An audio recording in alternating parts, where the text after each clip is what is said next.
ధీరజ్కి నిజం చెప్పి ధీరజ్ ప్రేమని భార్యాభర్తలుగా ఒకటి చేసిన నర్మద షాక్లో వల్లి అసలు ఇదంతా ఎలా జరగబోతుంది అనేది ఈ వీడియోలో తెలుసుకుందాం. సేనాపతి అయితే కోపంతో రగిలిపోతూ ఉంటాడు. నా కూతురు మీదే నిందలు వేస్తారా? నా కూతుర్ని నేను ఎంతో అపురూపంగా పెంచుకున్నాను. అలాంటి నా కూతురికి ఇలాంటి నిందలు వేసి తన మనసుని బాధ పెడతారా?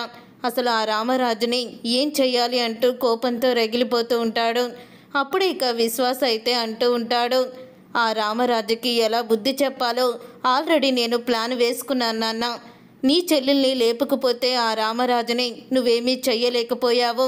కానీ నా చెల్లెల్ని నాకు దూరం చేసిన ఆ కుటుంబాన్ని సర్వనాశనం చేయబోతున్నాను. ఎలా చేస్తానో ఏం చేస్తానో మీరే చూద్దురు కానీ అని అంటూ ఉంటాడు విశ్వాస అయితే. అప్పుడే ఇక ప్రేమ వాళ్ళ అమ్మ అయితే అలా చూస్తూ ఉండిపోతుంది. ఏంటండి వీడు మాట్లాడేది అని అంటూ ఉంటుంది. ఏంటక్క వీడు ఇలా మాట్లాడుతున్నాడు, ఏం చేయబోతున్నాడు అని సేనాపతి అయితే అడుగుతూ ఉంటాడు భద్రావతిని. ఇక భద్రావతిని అడిగి అంటూ ఉంటాడు, చెప్పండి అక్క, మీకు తెలియకుండా విశ్వాస్ ఏమీ చేయడు కదా అని అడుగుతూ ఉంటే, రే సేనా, విశ్వాస్ ఏం చేయబోతున్నాడో, అది ఎలా జరగబోతుందో, ప్రేమ మన ఇంటికి ఎలా తిరిగి రాబోతుందో, ఆ రామరాజు బ్రతికుండంగానే జీవోత్సవంలాగా చచ్చిన వాడులాగా ఎలా బాధని మోయబోతున్నాడో ముందు ముందు నీకే తెలుస్తుంది. కానీ ఒక్క మాట మాత్రం గుర్తుపెట్టుకో, ఆ రామరాజుకి మనం తల దించుకునే అవకాశం ఇవ్వబోతున్నాము. ఆ రామరాజు కుప్ప కూలిపోయేలాగా ఈసారి దెబ్బ కొట్టబోతున్నాము అని అంటూ ఉంటుంది భద్రావతి. మళ్ళీ వీళ్ళు ఎటువంటి ప్లాన్ చేస్తున్నారు, ఏం చేయబోతున్నారు అని ప్రేమ వాళ్ళ అమ్మ అయితే భయపడుతూ ఉంటుంది. తర్వాత ఇక ప్రేమ నర్మద ఇద్దరు కూడా కూర్చొని మాట్లాడుకుంటూ ఉంటారు.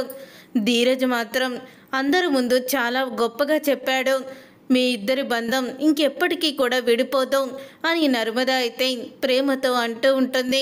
నాకు అదే అర్థం కావడం లేదక్క. అసలు ధీరజ్ తన మనసులో మాట చెప్పాడా లేకపోతే నా మీద జాలిపడి చెప్పాడో ఏమీ తెలియడం లేదు అని ప్రేమ అంటూ ఉంటుంది. ఇంతలో ఇక వల్లి అయితే అటువైపుగా వెళ్తూ ఉంటుంది. మావయ్య గారి చేతికి ఫోటోలు రావడానికి కారణం వల్లియే అని నర్మద ప్రేమతో చెప్తుంది. అప్పుడే ఇక ప్రేమతో అయితే ఆగుబల్లక్కాయ్ అని అంటూ ఉంటుంది ప్రేమ వల్లిని. అప్పుడు ఇక వల్లి అయితే ఏంటి ప్రేమ అని అడుగుతూ ఉంటే, చాలా థ్యాంక్స్ అక్క, నీ రుణం ఎలా తీర్చుకోవాలో కూడా నాకు అర్థం కావడం లేదు. నన్ను ఒక పెద్ద సమస్య నుంచి నువ్వే బయటపడేశావు అని ప్రేమ అయితే వల్లికి దిమ్మ తిరిగే షాక్ ఇస్తుంది. నేను నీకు సమస్యని తీర్చడం ఏంటి అని అంటూ ఉంటుంది వల్లి. ఆ ఫోటోలు గనక నువ్వు దొంగతనంగా చూడకపోతే, మావయ్య గారి చేతికి వచ్చేలాగా నువ్వు పంపించకపోతే ఈ సమస్య ఇలాగే ఉండేది. నేను ధీరజ్ ఎంతో బాధపడేవాళ్ళం. మొత్తానికి నువ్వు ఆ ఫోటోల్ని నేను ట్రంకు పెట్టెలో పెడితే తాళం బద్దలు కొట్టి తీసి మరీ మావయ్యకి చూపించావు అని ప్రేమ అంటుంది. నువ్వు ఈరోజు నా కోసం ఇంత మంచి పని చేస్తావని అనుకోలేదు. ఇంటికి వచ్చాక నువ్వు చేసిన మంచి పని ఇదే. ధీరజ్ మనసులో నా మీద ఎంత ప్రేమ ఉందో కూడా తెలిసింది. థ్యాంక్ యూ అక్క అని అంటూ వల్లికి ఊహించని సమాధానం చెప్తుంది ప్రేమ అయితే. అప్పుడే నర్మద అయితే వల్లి ఒక్కోసారి మంచి పనులే చేస్తుంది అని అంటూ నర్మద కూడా వల్లిని మెచ్చుకుంటుంది. ఇక వల్లి కోపంతో రగిలిపోతూ ఉంటుంది. తర్వాత ఇక నర్మద అయితే ఆఫీస్కని వెళ్తూ ఉంటుంది. అప్పుడే ధీరజ్ అయితే డెలివరీస్ ఇస్తూ ఉంటాడు. ఇక రోడ్డు మీద వెళ్తున్న నర్మద ధీరజ్ని ఆపుతుంది. ఇక ఆపేసి ప్రేమ అన్న మాటలు గుర్తు చేసుకుంటూ ఉంటుంది. ధీరజ్, నువ్వు చాలా గొప్పగా మాట్లాడావు. నిజంగా నువ్వు అలా మాట్లాడతావని నేను అనుకోలేదు. ప్రేమ మీద నీకు ఎంతో ప్రేమ ఉంది అని అంటూ ఉంటుంది నర్మద అయితే. అప్పుడు ఇక ధీరజ్ అయితే, నువ్వు కూడా ఏంటోదని అలా మాట్లాడుతున్నావు. ఆ సమయంలో అందరి మనసులో ఉన్న అనుమానాన్ని తొలగించాలంటే అలాగే మాట్లాడాలని మాట్లాడాను, అంతే తప్ప ప్రేమ కళ్యాణ్ని ప్రేమించింది, నన్నెందుకు ప్రేమిస్తుంది? ప్రేమ మనసులో నేను లేను అని అంటూ ఉంటాడు ధీరజ్ అయితే. అప్పుడు ఇక ధీరజ్ మాటలకి నర్మద అయితే షాక్ అయిపోతూ ఉంటుంది. అంటే అందరి ముందు నువ్వు చెప్పింది అని అనగానే నేను చెప్పింది కేవలం అప్పుడు గొడవ ఆపడానికి, నాన్న మనసులో ఉన్న అనుమానాలు తీరిపోవడానికి తప్ప నేను ఇంకో ఉద్దేశంతో చెప్పలేదు. అలా చెప్తే వాళ్ళు అందరూ కూడా అలాగ సైలెంట్గా వెళ్ళిపోయారు. లేకపోతే ఆ గొడవ ఎంత దూరమైనా వెళ్ళేది అని అంటూ ఉంటాడు ధీరజ్. అయితే అప్పుడే ఇక ప్రేమ ధీరజ్ నిజంగానే చెప్పాడని తను మురిసిపోతుంది. కానీ ధీరజ్ మనసులో ప్రేమ లేదు అని అనుకుంటూ ఉంటుంది నర్మద. అయితే అప్పుడే ఇక ధీరజ్ అయితే వదిన్ని నాకు వచ్చిన డౌట్ అడిగితే చెప్తుందేమో, అడిగేస్తాను అని అనుకుంటూ అప్పుడే ఇక ధీరజ్ నర్మదని ఎలా అంటూ ఉంటాడు, వదిన నాకు ఒక డౌట్ ఉంది, అది మిమ్మల్ని నేను అడగాలి అని అంటూ ఉంటాడు ధీరజ్. అయితే చెప్పు ధీరజ్, ఏం డౌట్ ఉంది అని అడుగుతూ ఉంటుంది. ఏం లేదు వదిన, ప్రేమ ముగ్గు వేసినప్పుడు డి అని పి అని రాసింది. నేను వచ్చేసరికి దాన్ని చెరిపోయిపోయింది.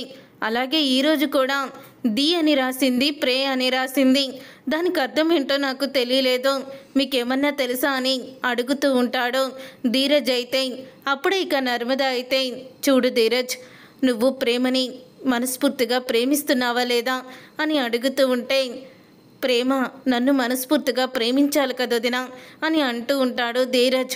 నిన్ను ప్రేమిస్తుంది కాబట్టి మీ పేర్లని పక్క పక్కన రాసింది, ఆ మాత్రం అర్థం చేసుకోలేవా మొద్దు నువ్వు అని అంటూ ఉంటుంది నర్మద. అయితే ఏంటొదినా మీరు చెప్పేది అని అనగానే, ప్రేమ నీ మీద ప్రేమని పెంచుకుంది, ఇప్పుడు నువ్వే తనకి పంచ ప్రాణాలు.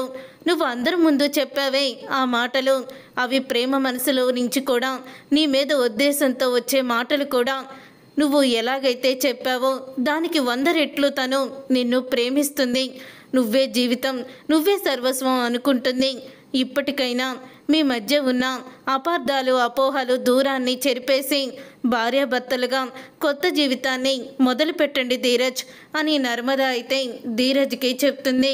ఆ మాట విని, మీరు చెప్పేది నిజమేనా వదినా అని అంటూ ఉంటాడు ధీరజ్. అయితే అవును ధీరజ్, ప్రేమకి నువ్వంటే ప్రాణం, తనకి నువ్వే సర్వస్వం, నువ్వే లోకం అని అంటూ చెప్తుంది నర్మద. అయితే అప్పుడు ఇక ధీరజ్ అయితే ఇక నర్మద దగ్గర నుంచి స్పీడ్గా ఇక సైకిల్ మీద అయితే ఇంటికి వెళ్తాడు.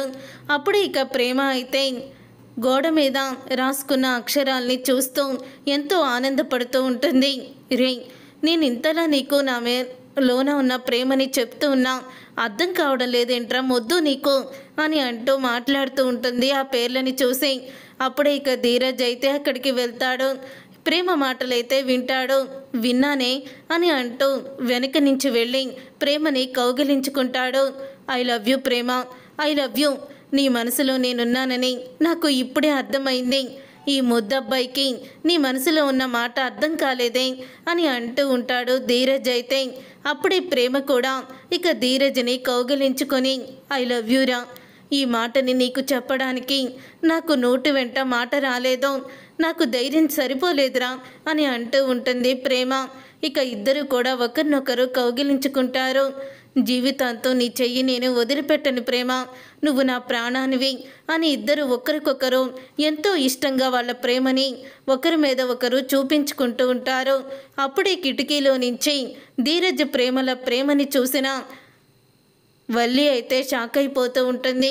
మా అమ్మ చెప్పిన స్టోరీలో నిజం లేదు, నేను అనుకున్న దాంట్లో కూడా నిజం లేదు. వీళ్ళిద్దరూ కూడా ఎంతో అన్యోన్యమైన జంట, వీళ్ళిద్దరి మధ్య అసలు గాలి కూడా దూరని సందు కూడా లేదు, అంత కలిసిపోయారు వీళ్ళిద్దరూ. అయినా వీళ్ళిద్దరూ ఇంత ప్రేమలో ఉన్నారని తెలియక మా అమ్మ నేను చాలా ఊహించేసుకున్నాము అని వల్లి అయితే కోపంతో రగిలిపోతూ ఉంటుంది. ఇప్పటి వరకు నాకన్నా ముందు నర్మదే ప్రెగ్నెంట్ అవుతుందేమో అని చాలా భయపడ్డాను, కానీ నాకన్నా ముందు, నర్మద కన్నా ముందు ఈ ప్రేమే ప్రెగ్నెంట్ అయ్యేలా ఉంది. ఎలాగైనా సరే వీళ్ళిద్దరికన్నా ముందు నేనే ఇంటికి వారసుని ఇవ్వాలి అని వల్లి అయితే వాళ్ళిద్దరి జంట అన్యోన్యంగా ఉండడం చూసి కోపంతో కుళ్ళుకుంటూ ఉంటుంది. అప్పుడే ఇక నర్మద అయితే ఇక వేదవతి దగ్గరికి వచ్చి, అత్తయ్య, ఇక ప్రేమ ధీరజ్ ఒక్కటైపోయారు, వాళ్ళిద్దరిని ఎవ్వరూ విడదీయలేరు, వాళ్ళిద్దరూ భార్యాభర్తలుగా ఒక్కటయ్యారు అని ఎంతో ఆనందంగా చెప్తూ ఉంటుంది నర్మద. అయితే అది విని ఇక వేదవతి అయితే సంబరపడిపోతూ ఉంటుంది. ఎంత మంచి మాట చెప్పావే అని అనుకుంటూ ఎంతో వాళ్ళిద్దరూ సంతోషపడుతూ ఉంటారు. చూసారుగా ఫ్రెండ్స్, రాబోయే కథలో ఖచ్చితంగా ఇలాగే జరగబోతుంది. మరి ఇలాగే జరగాలని మీరైతే కోరుకుంటున్నారా? అయితే వీడియోని తప్పకుండా లైక్ చేసి ఛానల్ని సబ్స్క్రైబ్ చేసుకొని పక్కనే ఉన్న గంట సింబల్పై ఆల్ అని క్లిక్ చేయండి. అప్పుడే మేము పెట్టే ప్రతి వీడియో మీరు మిస్ కాకుండా చూసేవచ్చు.